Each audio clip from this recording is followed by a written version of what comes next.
twist with me. Come on, Do twist. the E-piece twist Yeah. with me. Come on, Do twist. that E-piece twist with me. Do the E-piece twist with me.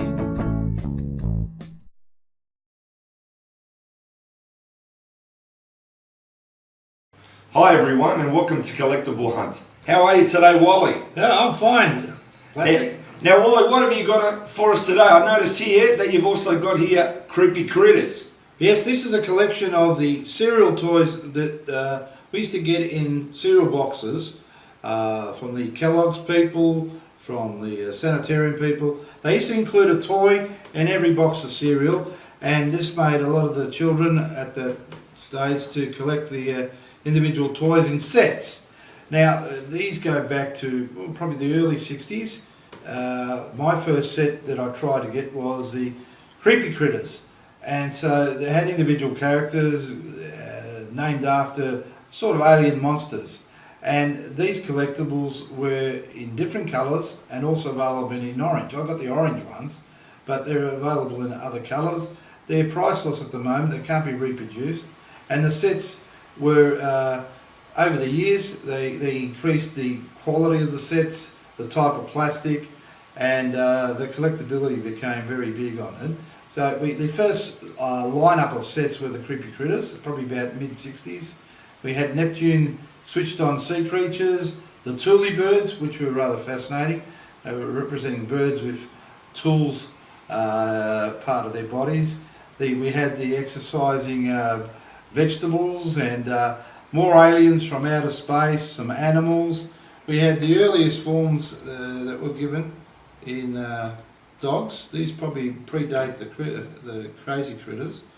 And we had warriors in the sanitarium type boxes, where very detailed type soldiers on different eras. And these were all free and available in each box as you went along. Actually, I remember these quite well, and the thing is you had to be careful you didn't swallow them with your cereal, because they weren't that big, and I think they were in plastic, if I'm right, Wally, little plastic. Little plastic, but they never gave you a warning, so I suppose the little kids had to watch what they actually did with these things. There was no warnings in those days, unlike what we have nowadays with plastic pieces and the size of them. But I remember the Thule birds. yes, Thule birds were... I mean, they're really rare, and as I said, even the Creepy Critters, Yeah. even now I've never seen like a set like that, so you got something very, very rare. So I appreciate you bringing that in, Wally. Yeah, the items now are on the net. You can actually look up the sets, find out values and who are in the sets. They're all individually named, so each set had an individual name for the person or the depiction of the critter.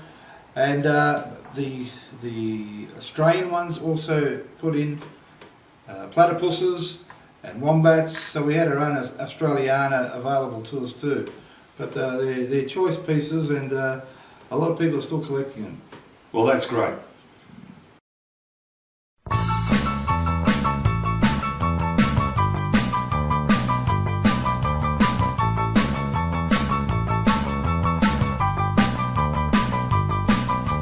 Bop bop shoo-wop, bop bop shoo-wop, bop bop shoo-wop, bop bop shoo-wop, bop bop shoo-wop, bop bop shoo-wop, bop bop shoo-wop, bop bop shoo-wop. Richard's on the piano, Buddy's on the chords, records in the jukebox, dancing on floorboards.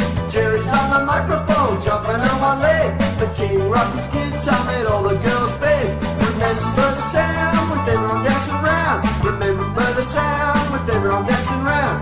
Richard's on the piano, Buddy's on the chords, records in the jukebox, dancing on floorboards. Chuck wrote the classics, Bill rocked the clock. All these people dedicated to rock. Remember the sound with everyone dancing around. Remember the sound with everyone dancing around. Richard's on the piano, Buddy's on the chords, records in the jukebox, dancing on floorboards. Jerry's on the microphone, jumping on one leg. The King rocked his guitar, made all the girls beg, yeah!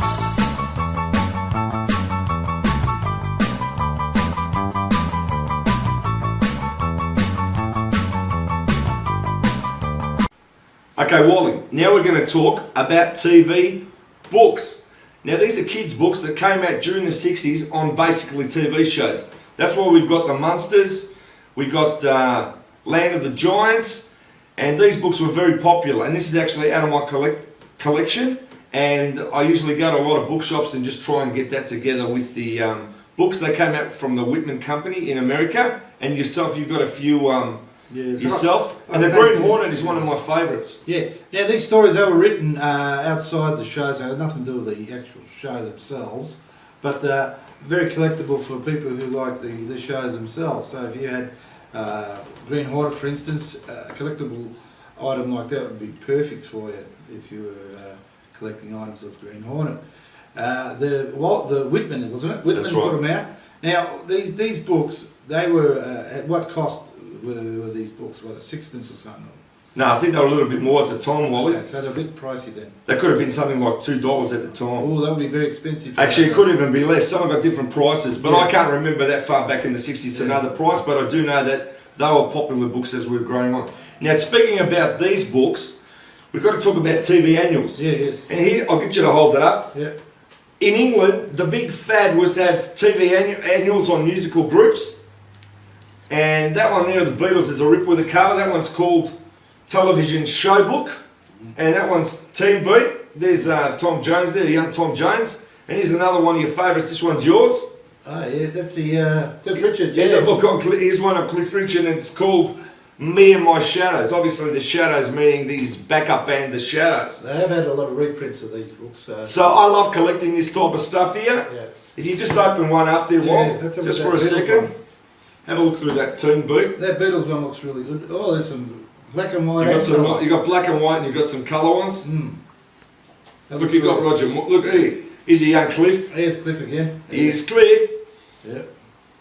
Yeah, they're very well for the fan. They still have books like this now for people like following the current artists like Lady Gaga and that, but I think they will never be Dusty Springfield. reproduced to this quality. Yeah, that's right. Frank Ifield. I remember you. Yeah. I don't remember him. I don't remember him. He was Australian too. But look, yeah. to have the Beatles on the front cover, that's a great collectible. Yeah, I must admit. collectible. All right. Continuing on with the pop annuals. Obviously, you had your TV annuals, Wally. Yeah, yeah. So here's the Man from Uncle. I'll get you to hold it up. Oh, beautiful. We'll just run through these quickly. And they were thick, so you still get nowadays. You still get Doctor Who annuals, but the quality and the quantity is not the same. Also with these books, they've got stories, they've got comics in them, and they actually got little puzzles and things you can do with it. Yeah. So it's pretty good. Yeah. Okay, that's the three. I That's have the three annuals there. Mm. Here's another TV show, Wally. Daktari. Oh yeah. I'll get you to hold that for 1 sec. Yep. Now, of course, that was a big show in its time. Yeah. That's a great '60s show. What was the name of the lion, Wally? Clarence. Clarence the Lion. There you go. But he was cross-eyed, so Yeah, you're a bit slow on that. yeah, he was a bit slow. Anyway, I want to show my three Monkey albums, Yeah. annuals. The first annual that came out, I know because I collected them. This is the second one, and this is the third. Now they're very hard to get. They're actually 60s, and they're great too. And if you notice behind this, Wally, there's a poster there, originally from the 60s, the black and white one. Oh, I yeah. had that signed by Davy Jones when he came to Australia. He went to the Melbourne Town Hall. He did an appearance there, sang some songs, and I got him to sign that for me. But that poster is actually from 1967, the original poster, and I've laminated that. That's why there's a bit of glare on that wall. Yeah. Now it says all the best from Davy Jones to Daniel. Now who could that Daniel be?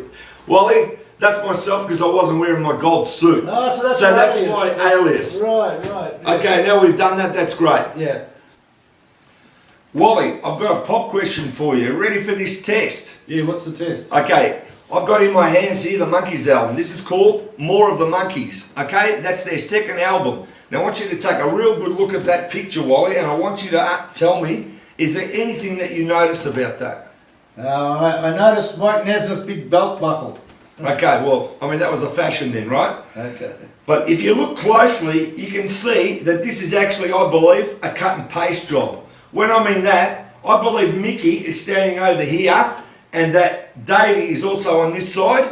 And I believe when this album came out, the Monkeys got someone to go across the record shop and buy it because they didn't even know it was released. And they weren't too crash shot with the actual cover. Let's look at Mike Nesmith's hand. We'll circle that, right? He's got his elbow basically leaning against something. We've got Mickey over here out of the picture. So just give me a second and We're going to try and move that to here and see if we get a match now. So I'm going to get a pair of scissors. No one's actually done this. So before I cut it, let's get that on camera. Okay, now watch what I do. For all you young girls and boys, don't do this at home. Yeah, don't cut your albums up because this is from the 60s. Actually, they wouldn't know what an album was. Well, that's right, they're into CDs now. We'll go digital, aren't we? Look at this. My God, This is like a magician act. Now look, that's like murder. there on you the go. record. Now watch what I'm going to do. If this turns out as I think so, I'll just get rid of the green alongside it. Do a bit of a cut and paste. Okay, Now this is what I believe the actual picture may have been. let's have a look at that. Right? I believe something like that. You hold it. Now, That doesn't- obviously he's got his shoulder there. That I'm doesn't- guessing that he's got him on his shoulder. Join it up a bit. But I believe Yeah. that's probably the picture. That's the way it came out. Or Davey may be alongside Peter, but I believe that it's a cut and paste job. Well, it's an interesting picture when they took it. Interesting theory. Yeah, and also I'll move it in a bit. Yeah. The positioning of the people looks better the way they repositioned it. Well, look, if I put now, watch this. Yeah. Well, this is going to be interesting, right? Hopefully, I won't have a cover left by the time I do this. But look, just to show you, all right? Let's cut Mickey out. Oh, you've actually cut him in a. I wouldn't want to be. Now, I cut need there. you to help me here, all right? So watch this. Okay. So let's pretend, right? Watch. Yep. We're missing. Watch. I'll get this together. I've actually got some tape. Here's my pen. All right. So let's say this is Mickey's shoulder. So we draw him down a bit.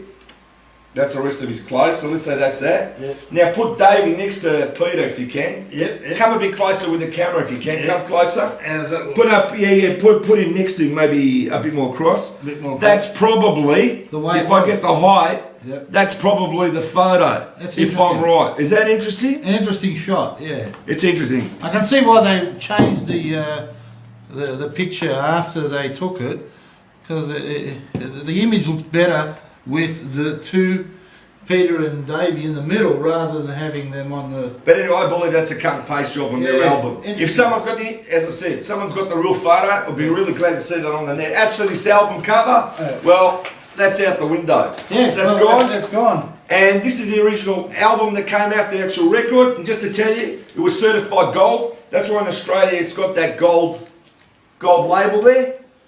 When it's certified gold. So this was not a new thing of changing photos, and the Beatles had things done to their photos. Reverse negatives were constantly done. Yardbirds also had reverse negatives. It's just reversing the image. Here's an interesting one where they've used the album cover of Traffic and they've taken a portion of it to create an EP cover. So they've eliminated the band. Now there'd be a thousand reasons why for start the field. You might come a bit more closer there and get that. Closer. And the members of the band, they've removed them from the EP, possibly, I'm not too sure, but the band with 4 members became 3 members after the album, so the success actually split up the Traffic for a time, but they've used part of that shot. So it's you use a shot, you just change it around. It's cheaper to do it that way rather than have another shot. The Monkeys could have taken another shot, but they've only relied on one shot. But obviously it wasn't presentable enough, so they've rearranged it. Excellent. Okay, Wally, now we're going to talk about actual collectible Beatles singles. Now, for example, these came out for the jukeboxes, and they actually were re-released in America by Capitol. I'll show you what I mean. They're actual coloured vinyl. This one's white.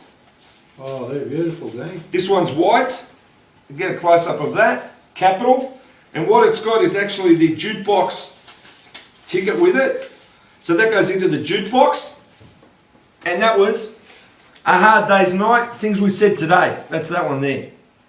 Okay, and there's other coloured vinyl there.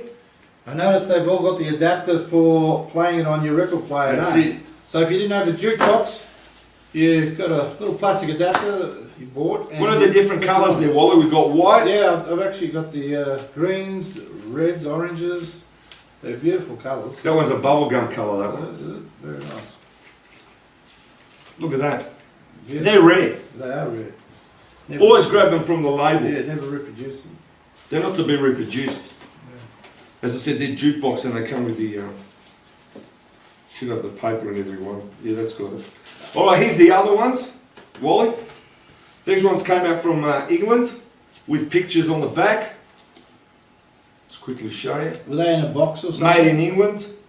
They were sold separately, I believe. Really? It could have been in a box set, but they're hard to get now. Still, they got the same picture. Very on the well back. presented. When did they Bit come out? In the different. 70s, did they? I'm not sure when they came out. I've forgotten. All I remember is I bought them. Yep. These Japanese ones are great. Take half of those. Yeah. Right, different covers. Japanese. always Again, good quality. singles. That's the paperback rider. Yeah. When they did paperback rider, the film clip. That's very good. They're good too. Sergeant Pepper, that's Penny Lane, that one. Okay, that's those. Just to let the viewers know, they weren't sung in Japanese. Now, also, I want you to tell me about this, Wally, because I know you know about it. There's The King. That's a great album, that one. Tell me a little bit about it, because you actually know a bit about it. The Elvis fan club were doing a lot of releases. That's Australian Fan Club? Yes, Australian fan club, and good quality releases with a lot of variety of songs. They did quite a lot of albums, and I still value them. This is a single album, but they come out in doubles thereafter, and you got your money's worth with good quality picks and tracks that were either taken from soundtracks off the movies or Elvis. They got some rare items on there. I've got to say, that's my favourite album cover. Yeah, Right, so that's Elvis out of the way. Yeah. Now, quickly, The Partridge Family. These are hard to get now. That's it. Grab that. Yes, There's one. good promoted. Give us the two. Yeah. Just show them up quickly, Wally. Yeah. Show them there as well. Put them in Yeah, front of mucky mine. There's another one. Oh, yeah, that's it. And actually, yeah, that's perfect. That's good. Okay, now, I noticed you've got a chart there. Yes, this chart. Let's talk about is from that. 1966, and most of the radio stations in Melbourne had their own charts. This is a 3UZ chart. There was a 3KZ, there was a 3AK, 3XY, produced at a later stage, much more glossier. These are very early ones, matte finish, not much on detail, but they always included your top 40 hits. The album of the week in this case was the Yardbirds self-titled album, and the first top 10 tracks were... Go through the top 10, Wally. Well, it's an interesting bunch because it's Australian. Top 40, this is of the 4th of December 1966. We have number 1, No Milk Today, number 2, Winchester Cathedral, number 3, Spicks and Specks, which is Australian, if you can say. Bee Gees. Bee Gees. Psychotic Reaction by the Count 5, Good Vibrations, number 6. Beach Boys. Yes, number 7, Sorry by the Easy Beats, another Australian group. Bend It by Dave D and Daisy Beaky and whoever he was. Mitch, Titch. Yeah. What a Party on number 9, and number 10 was Needle in the Haystack, another Australian band. But Friday on Your Mind on number 11, we have a good Australian content, a good Easy Beats content, and we do have Beatles here represented and Rolling Stones in it. We have Yellow Submarine and Eleanor Rigby on Single. the charts. Yes, the singles on the charts. Okay, since you've got there, No Milk Today is actually number 1. I've noticed there you've got Hermit's albums. Yeah, Just yeah. quickly go through that. Yes, we have an Australian release of Hermit's. Here's a Kind of Hush, the best of Australian release. They were quite good at the time. That's great. Yep. So this chart have the DJs at the time. We have the great Stan Rofe, and we have, of course, the current one who's still doing shows, and he's got a show on at the moment. If you watch the TV, and it's quite informative. He uses old film clips. There's Ken Sparks, right there. Very How are you, Ken? Yeah, good day, Ken. Good show you've got. So anyway, the shows that these people went on to do or represent, they were a milestone. But here we are in their heyday, very young looking. All right, we're just going to play an EP's clip, and all I can say is thanks for everything, Wal. It was a good show today, Yep. and thanks again, and see you from Collectible Hunt. Thank you. If a lie is just a lie, why's my baby wanna cry? I gotta ask myself just why my baby just wants to lie or cry.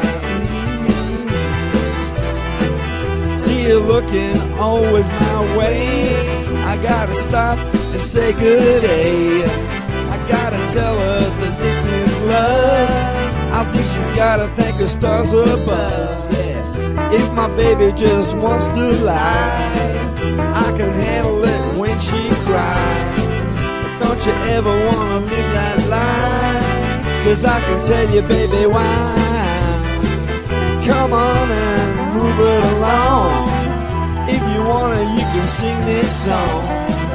Come on and just move for kicks. Come on, baby, just pick up sticks. Yeah. If my baby just wants to lie, I don't wanna live that life. If my baby just wants to cry, I don't want to live that life. Don't wanna live that life. Don't wanna live that life. How many girls do you wanna know? They'll tell you stories and then they'll go. They'll find someone else to do their heart. I gotta tell you, she tore mine apart. If she wants to tell a lie online, keep on moving, just keep on by. Gotta kiss her and tell her why. Next in line, that's real fine. If my baby wants to live a lie, if my baby wants to live a lie, if my baby wants to live a lie, all I can say is wave goodbye, wave goodbye.